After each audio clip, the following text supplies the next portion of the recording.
to Mr. Mica, and he could get his own time in addition. So, gentleman's recognized. Well, thank you, and I have to speak in very strong opposition to the Costello amendment. We have tried our best to work together, Mr. Costello, and I appreciate that, Mr. Oberstar. But as I said, this is the showstopper. This is the poison pill that really can kill FAA reauthorization. This can also ensure that our air traffic controllers will not see any resolution of the contract that, whether they like it or not, was imposed by law, and we had a vote here. Some of the new members were not here until January 21st, 2009. And it will be many, many months after that time before there still is any resolution. This, unfortunately, is the most unprecedented reach back in any time I can remember in, again, going back to a contract that was agreed upon in 1998. And those were good terms in that contract, and maybe they should have been good terms in that contract because our air traffic controllers were underpaid at that time.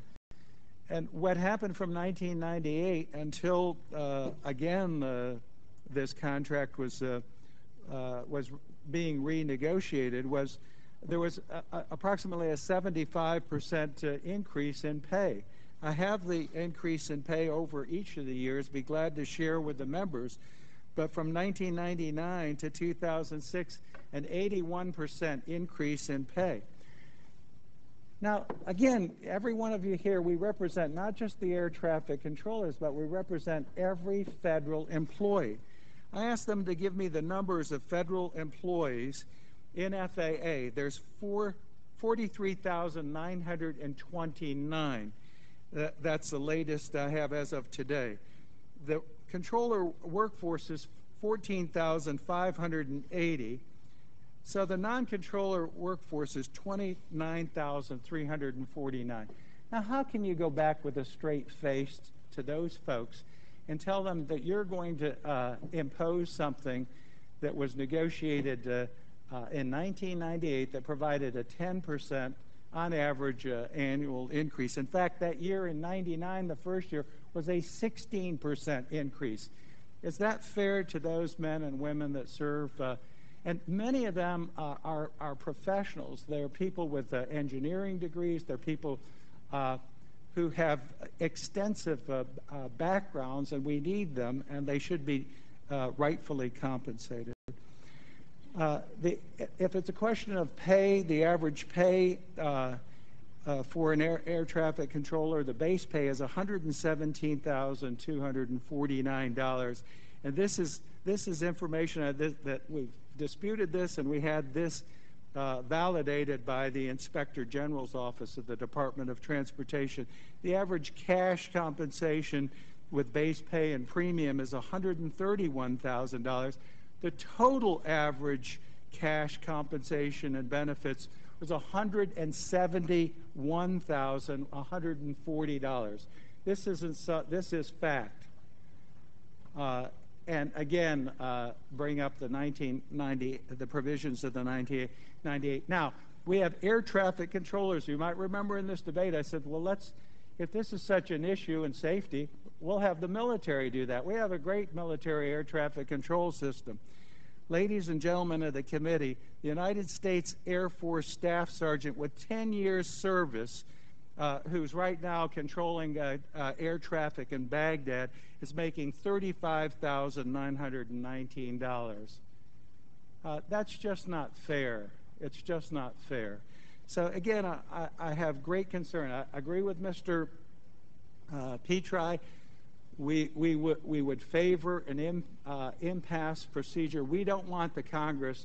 We shouldn't be sitting here deciding wage and hours and benefits, and then have each of your offices lobbied the way this has gone on now for some time. This is not the way. This is not the way to govern. And this will haunt you. This vote will haunt us. The worst part about this is it will take down the FAA reauthorization. I talked to Senator Lott, and Senator Lott said it's a non-starter. They will not even appoint conferees. So we're not doing a favor to the air traffic controllers. I talked to the secretary just a few minutes ago. She's in Arizona, Secretary Peters. She is willing with, and I saw Pat Foray here, to sit down. We had these folks sitting down, and there's no reason why they can't continue to sit down and resolve. They're very close to a settlement, and there's no reason we can't have a settlement in this dispute. But that's not for members of Congress to decide or vote here today or go back to a 1998 contract, which in an unprecedented fashion this amendment would do.